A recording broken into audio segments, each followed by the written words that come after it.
কিরে গোপাল, কোথায় গেছিলি? তুই তো দেখছি আচ্ছা বলদ, আমার মাথায় ঘাস, সেটা দেখো বুঝতে পারছিস না কোথায় গেছিলাম? হ্যাঁ হ্যাঁ, বুঝেছি বুঝেছি। তা প্রতিদিন এত ঘাস কেটে করিসটা কি? হ্যাঁ, ভালো পাগলের সাথে কথা বলছি তো। আরে ঘাস কি মানুষে খায় বলদ? না না, গরুতে খায়। তাহলে আর জিজ্ঞেস করছিস কেন? এই তুই থাক, আমার আর অত প্যাচাল করবার সময় নাই, তাড়াতাড়ি গিয়ে খেতে দিতে হবে। তোর গরু দুটোকে এত খাওয়ানোর পরেও তো কোনো উন্নতি দেখি না। কি আর করবো বল, আমার গোয়ালটার জন্য বোধহয় এমনটা হয়, নইলে দেখিস তো সারাদিন আমি ওদের পেছনে পড়ে থাকি। হ্যাঁ রে, তা তো দেখি, কিন্তু তোর গোয়ালের জন্য আবার গরু মোটা হবে না কেন? তার বলিস না, ওই ট্যারা মাসুদের দিয়ে গোয়াল ঘর করেছিলাম, 2 মাস যেতে না যেতেই সব আবার ভেঙে পড়েছে। এদিক সেদিক থেকে আলো বৃষ্টি বাতাস এসে গরু দুটোকে আর বড়ই হতে দিল না। আচ্ছা থাক তাহলে, এখন আসি। হ্যাঁ আচ্ছা ঠিক আছে ঠিক আছে, যা, পরে কথা বলবো না।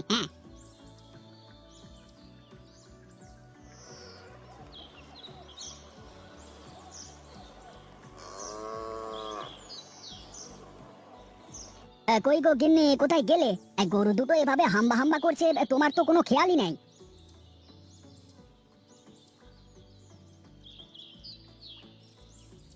তোমার এই বলদ গরু হাম্বা হাম্বা করুক আর ভ্যাঁ ভ্যাঁ করুক, তাতে আমার কি?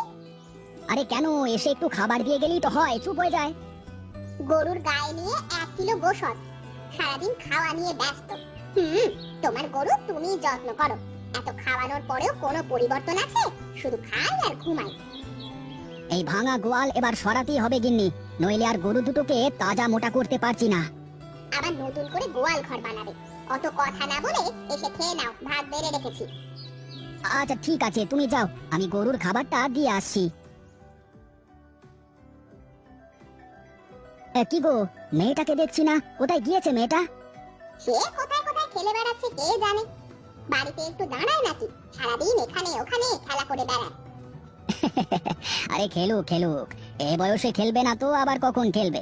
মেয়েটাকে আমার বকাঝকা করো না কিন্তু। হ্যাঁ, মেয়েটাকে তো বকাঝকা করা যায় না। সারাদিন যে মেয়েটাকে আশকারা দিতে দিতে মাথায় তুলে রেখেছো, ওকে আবার কিছু বলা যায় নাকি?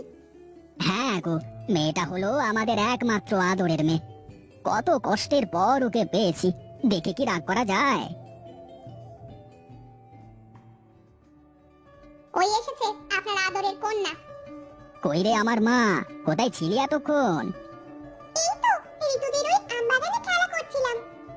ও আচ্ছা, নে নে, অনেক খেলাধুলা করেছিস, এখন খেয়ে নে। না বাবা, আমি এখন খাবো না। কেন খাবি না কেন? আমার বান্ধবীরা কেবল গোশ দিয়ে ভাত খেয়ে এলো, আমিও এখন গোশ দিয়ে ভাত খাবো। এখন আর কোথায় গোশ পাবো বল? এখন এই দিয়ে খেয়ে নে, পরে না হয় গোশ কিনে আনবো। না না, আমি পারবো না। তুমি কতবারই এক কথা বলেছো, আমি এখন ভাত খাবো না, চলে যাচ্ছি। দেখলে তো তোমার মেয়ের কাণ্ড, আরো আশকারা দিয়ে মাথায় তোলো, এমনই হবে।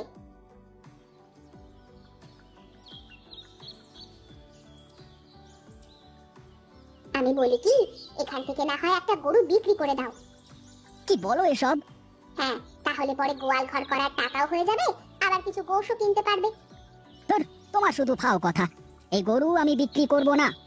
একেবারে দুটো যখন তাজা মোটা হবে, তখন একেবারে দুটোকে বিক্রি করে একটা বাড়ি আর ছোট ছোট দুটো গরু কিনে পালবো। হ্যাঁ হ্যাঁ হ্যাঁ, তোমার তো শুধু ওই চিন্তাই, আমাদের প্রতি তো তোমার কোনো খেয়ালই নেই।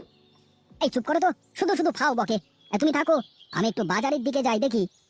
হ্যাঁ যাও যাও, আর ফিরবে না জানো।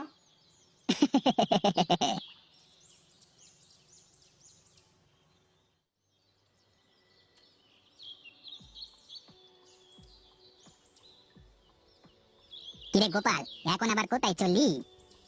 এই তোরে একটু বাজারের দিকে যাচ্ছি। ও ভালো ভালো, তাহলে চল একসাথে যাই, আমিও বাজারের দিকেই যাচ্ছি। বলছি নগেন, তোর কাছে কি 200 টাকা ধার পাওয়া যাবে? মানে দিলে কদিন পরে দিয়ে দিতাম আর কি। হ্যাঁ, টাকা তো আছে, কিন্তু তুই সময় মতো দিতে পারবি তো? আরে হ্যাঁ হ্যাঁ, পারবো না কেন, তুই ও নিয়ে চিন্তা করিস না, আমি ঠিক সময় মতো টাকাটা ফিরিয়ে দেব। আচ্ছা ঠিক আছে, তাহলে এই নে। তুই আমার অনেক উপকার করলি রে নগেন। হ্যাঁ, তা না হয় বুঝলাম, কিন্তু কি কাজে নিলে বলো দেখি? আরে ও কথা শুনিস না, মেয়েটা অনেক দিন ধরে গোশ খাবো বলে লাপাচ্ছে, আমাকে আর রাখছে না, এই জন্যই বাজারে এলাম। অবশ্য তুই টাকা না দিলে আর চিনতে পারতাম না। আচ্ছা ঠিক আছে, চাইলেই তো দিলাম, তাহলে যা।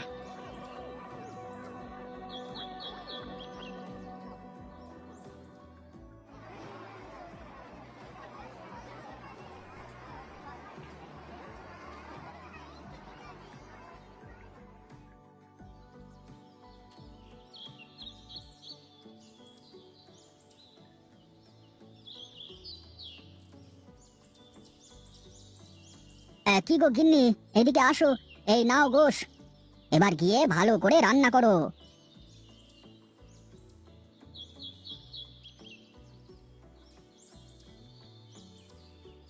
কি গো, এত গোশ কোথায় পেলে? আর এত টাকা কোত্থেকে এলো তোমার কাছে? আরে অত প্রশ্ন না করে সোজা রান্নাঘরে গিয়ে রান্না করো। কি মজা, আমার জন্য গোশ নিয়ে এসেছে। আমার বাবা খুব ভালো। হ্যাঁ রে মা, তুই এবার মন ভরে খেতে পারবি, তোর জন্যই তো এনেছি। আচ্ছা বাবা, তাহলে মায়ের রান্না হোক আর আমিও ওদিক থেকে একটু ঘুরে আসি। আচ্ছা ঠিক আছে মা, যা। কিন্তু এখনই চলে আসিস কিন্তু, হ্যাঁ? ঠিক আছে বাবা।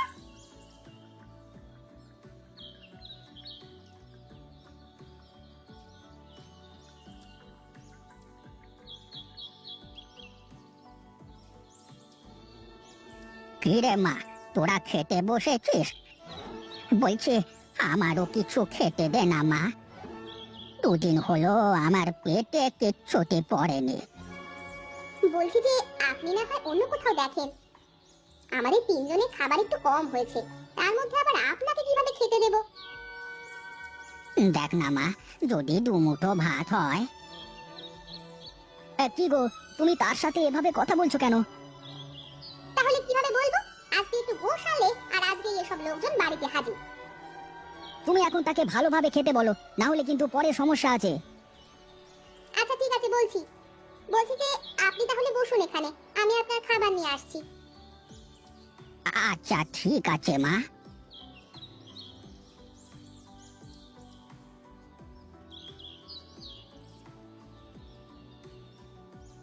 এই নিন বাবা, খেয়ে নিন।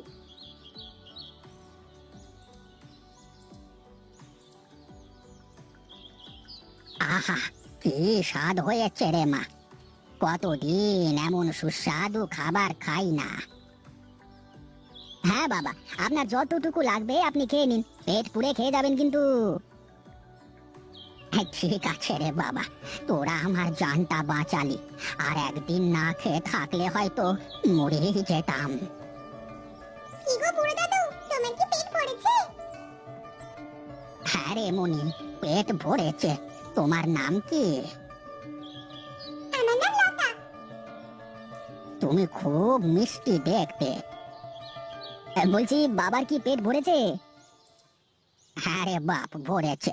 বলছি তোমাদের গোয়াল ঘর এভাবে ভাঙা কেন, ঠিক করতে পারো না? আরে কি করে আর করবো বাবা, হাতে টাকা পয়সা নেই, আবার এদিকে এত খরচ, সব মিলিয়ে আর পেরে উঠছি না। বলছি তাহলে আমি তোমাদের গোয়াল ঘরটা একটু ঠিক করে দিই। আপনি আবার কিভাবে ঠিক করবেন? কি যে বলো তোমরা, আমি তো এই সব কাজ করে বেড়াতাম। আচ্ছা ঠিক আছে, দেখুন পারেন কিনা।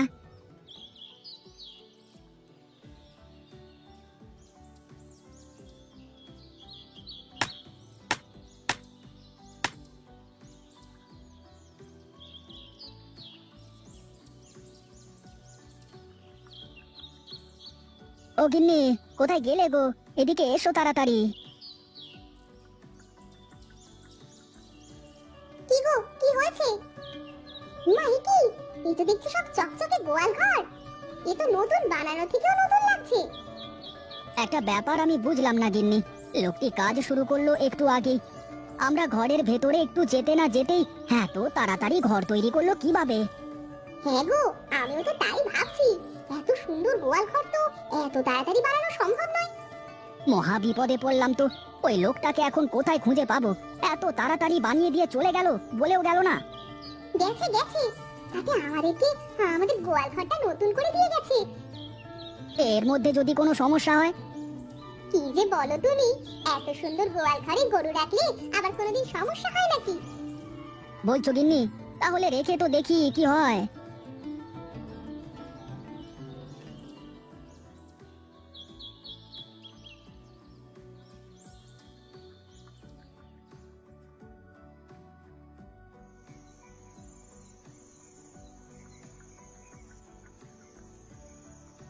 আমার তো চিন্তা হচ্ছে গিন্নি।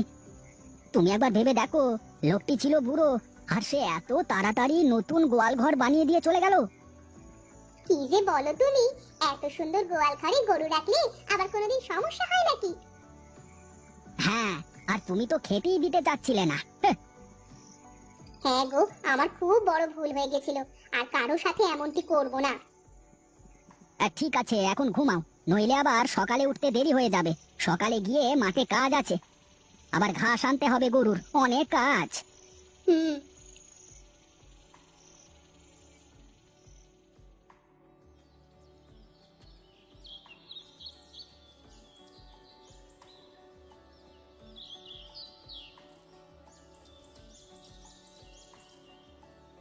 কই গো গিন্নি, এই তাড়াতাড়ি এদিকে এসো।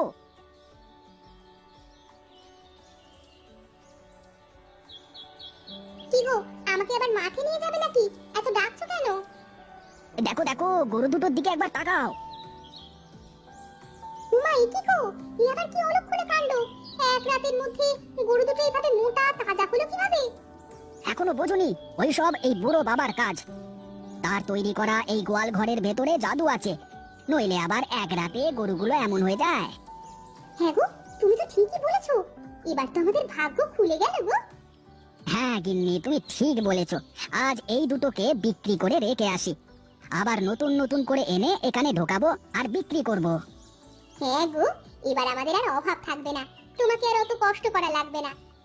তুমি এবার শুধু গরু পালন করলেই সব অভাব চলে যাবে। ঠিক আছে গিন্নি, তাহলে থাকো, সকাল সকাল গিয়ে তো গরু দুটোকে বিক্রি করে আসি। আচ্ছা ঠিক আছে, যাও যাও। আর শোনো, আসার সময় কিন্তু আমার জন্য একটা শাড়ি আর মেয়ের জন্য একটা জামা কিনে আনবে, কেমন? হ্যাঁ হ্যাঁ, আসবো আসবো। এরপর থেকে গোপাল গরু কিনে এনে গোয়াল ঘরে এক রাত রাখলেই তার গরুগুলো মোটা তাজা হয়ে যায়। সে এমন ব্যবসা করেই দিন দিন অনেক বড়লোক হয়ে যায়। তাদের সংসারে আর কোনো অভাব থাকে না। এভাবে ভালোভাবে তারা দিন কাটাতে থাকে।